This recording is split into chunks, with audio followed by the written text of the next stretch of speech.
Salut les amis, comment allez-vous? J'espère que vous allez bien et que vous avez la méga pêche. Alors aujourd'hui, on va encore parler d'Aliko Dangote, l'homme noir le plus riche au monde qui va vous donner des conseils par rapport aux jeunes et comment entreprendre. Bon, si vous êtes nouveau ou nouvelle dans cette chaîne, je vous souhaite de vous abonner et activer la cloche de notification pour ne rien rater de nos vidéos. Sur ce, je vous souhaite bon visionnage et à très bientôt encore. Il est le Warren Buffett du Nigeria. Il a été placé numéro 51 sur la liste Forbes des personnes les plus riches du monde. The News of Africa l'a décrit comme l'une des 100 personnalités les plus influentes du continent. Mesdames et messieurs, souhaitez la bienvenue avec moi à Alhaji Dangote. Merci beaucoup monsieur pour votre temps. J'aimerais commencer au tout début de votre histoire. Disons quand vous étiez à peu près un adolescent. Est-ce que vous étiez vraiment la tête dans vos livres tout le temps, ou vous étiez plutôt ce garçon qui avait l'habitude de s'amuser avec ses amis et aller faire la fête? Non, pas réellement, vous savez, j'ai plutôt eu l'habitude d'être un peu plutôt espiègle. Vraiment? Oui, vous savez, mais j'étais plutôt pas le type de personne à me mélanger avec les mauvais garçons. J'étais généralement plutôt avec mes proches, ou plutôt la famille, ou mes amis. Donc on se connaissait plutôt bien, et vous savez, j'essayais d'être vraiment... Parce que mon grand-père était quelqu'un de vraiment strict. Donc je voulais vraiment m'assurer de ne jamais dépasser les limites, vous savez. Est-ce que vous aviez déjà imaginé être la 51e personne la plus riche sur cette terre et la personne la plus riche d'Afrique? Et comment est-ce que vous vous sentez par rapport à cela? Honnêtement, non. Pas du tout. Vous savez, je n'ai même jamais imaginé être dans une liste une fois dans ma vie. Pour commencer. Mais vous savez, je suis vraiment reconnaissant envers Dieu par rapport à cela, le fait d'y être. Mais vous savez, c'est également très compliqué d'y être. Parce que quand vous y êtes, vous devez vraiment travailler très dur pour être sûr de ne pas être éjecté de la liste. Et quelles clés diriez-vous ont été les clés de votre succès? Le travail acharné. Je crois vraiment que nous sommes une entreprise très concentrée.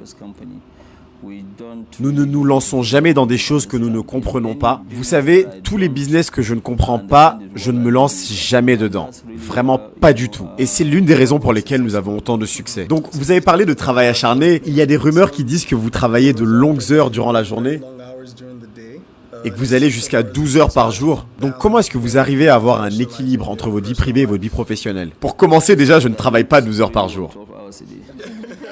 Je pense que je travaille au moins, et je dis bien au moins, 18 heures par jour. Oui, vraiment, et je le fais, vraiment. Mais par contre, le week-end, je ne travaille plus du tout. Je suis une artiste, une chanteuse, et la musique est ce qui me motive.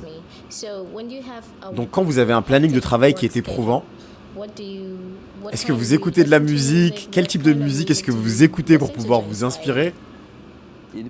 Cela dépend, vous savez, cela dépend de mon humeur. Vraiment, parfois j'aime bien aller et puis écouter de la musique locale. Vous savez, je ne sais pas, des gens comme, je ne sais plus comment il s'appelle, King Sonia. Je pense qu'il n'y a personne sur cette terre qui n'aime pas écouter de la musique.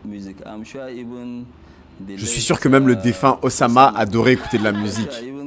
Aussi fanatique qu'il était, je suis sûr qu'il écoutait de la musique. J'aimerais savoir si vous pouviez nous donner les facteurs clés pour lesquels l'Afrique est l'un des meilleurs endroits pour pouvoir avoir du succès et également les choses qui font que c'est l'un des endroits les plus compliqués. Vous savez, par rapport à l'Afrique, certaines des choses que vous entendez sont souvent seulement de la perception par rapport à ce que les gens ont.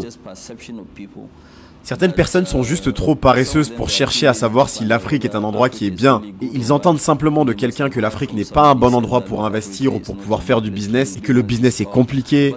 Mais les choses ont tellement changé par rapport à cette perception. Nous sommes le seul continent qui a une telle croissance, avec une croissance supérieure à 5% de PIB de partout. Donc vous savez, l'endroit où vous devez définitivement aller et investir pour faire de l'argent, c'est l'Afrique.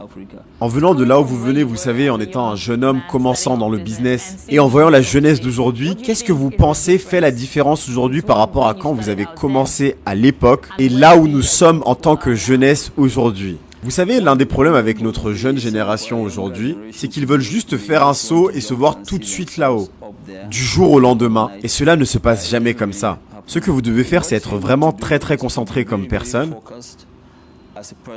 et vous dédiez à 100% à ce que vous faites, qu'importe ce que c'est, ce n'est vraiment pas bon pour vous de commencer quelque chose, de l'essayer et après seulement un mois dire ok ça ne marche pas, je laisse tomber, je passe à quelque chose d'autre.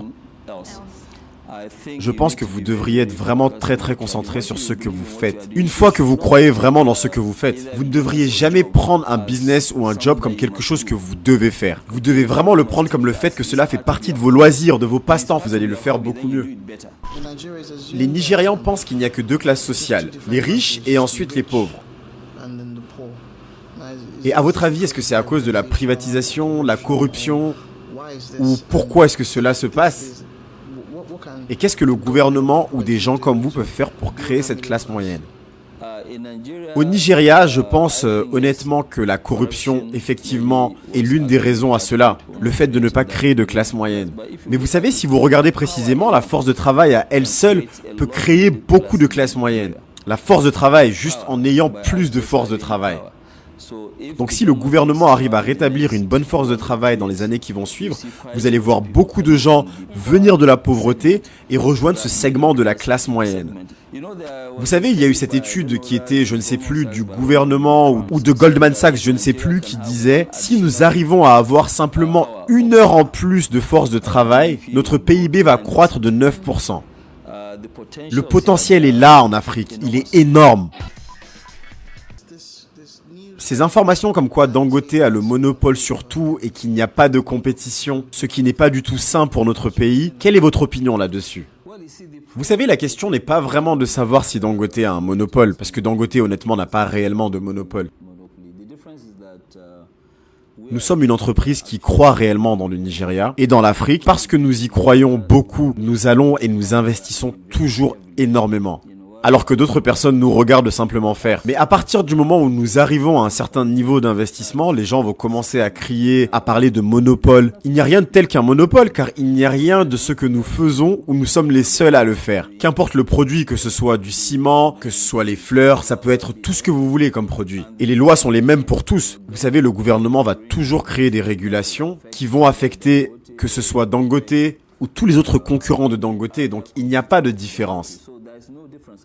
Ce n'est pas une question de savoir si oui ou non il y a un monopole, je sais que cela peut y ressembler, parce que les gens ne s'investissent pas. Et si tu n'investis pas, tu ne vas pas être forcé à participer au business. Mais si par contre tu investis, tu sais, c'est un terrain de jeu qui est plutôt équitable. Si par exemple tu es une compagnie chinoise et que tu décides de venir dans le business dans lequel nous sommes, nous n'avons aucun pouvoir pour t'arrêter et t'empêcher de le faire.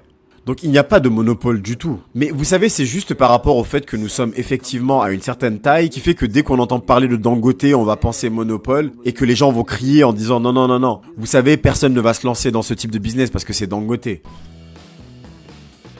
Je suis actuellement en train de faire un master en administration publique à la Harvard Kennedy School of Government. Actuellement, je suis intéressé par la fondation Alamelo, ici à Lagos, au Nigeria. Ils font beaucoup de travail dans les entreprises privées et ils cherchent du coup en quelque sorte à financer l'entrepreneuriat en Afrique. Et ils voient vraiment l'entrepreneuriat comme la manière de s'élever, ce qui est totalement en ligne avec ce que je pense. Donc si je souhaite être le prochain Dangote de l'Afrique, qu'est-ce que je dois faire? Quels conseils pouvez-vous me donner pour devenir comme vous?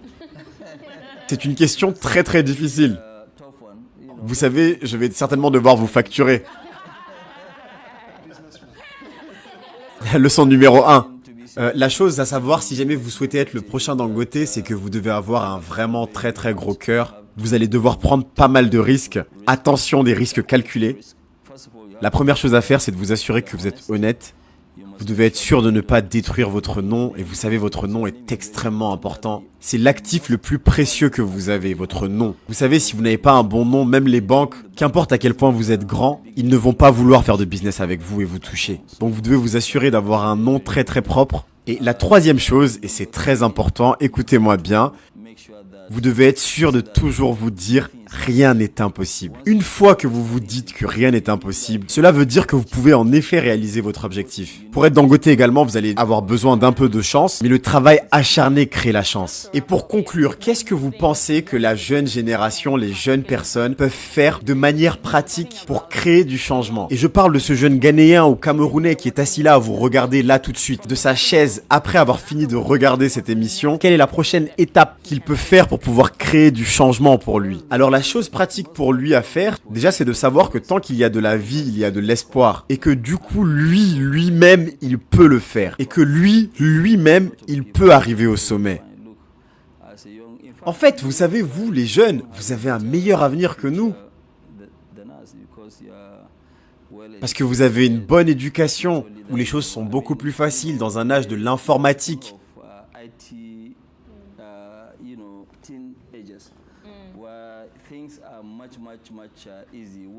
Vous savez, quand nous grandissions, il n'y avait pas toutes ces choses-là. Il n'y avait pas de téléphone mobile du tout. Toute cette information facile. Vous avez Facebook, vous avez Twitter. Toutes ces choses-là sont accessibles et vous donnent de la connaissance. La chose dont nous avons réellement besoin en Afrique, c'est que si vous faites vos études à l'étranger, une fois que vous avez fini, il faut revenir à la maison. Et vous devez venir contribuer également et donner votre part. Parce que si vous ne revenez pas réellement, cela va continuer à nous créer un désavantage par rapport aux autres. Donc vous devez revenir à la maison et donner votre propre contribution. C'est la seule chose qui va changer l'Afrique. Si vous continuez à rester en dehors de l'Afrique, alors l'Afrique ne changera jamais. Rencontrer Dangote était tellement inspirant et je pense que la chose que je prendrais de cette interview, c'est que rien n'est impossible. Et si un homme qui est aussi accompli et aussi riche peut dire que rien n'est impossible, alors qu'est-ce qui peut m'arrêter ? Son conseil est vraiment très simple. Tu peux réellement être la personne que tu décides d'être. Tu dois simplement travailler de manière acharnée. La détermination vise très haut, ne dort pas beaucoup et vous savez prier pour un peu de chance. J'ai vraiment appris aujourd'hui que je dois toujours croire en moi, je dois croire en mes rêves, ma vision, mes objectifs et toujours croire qu'il y a une possibilité dans tout ce que je fais.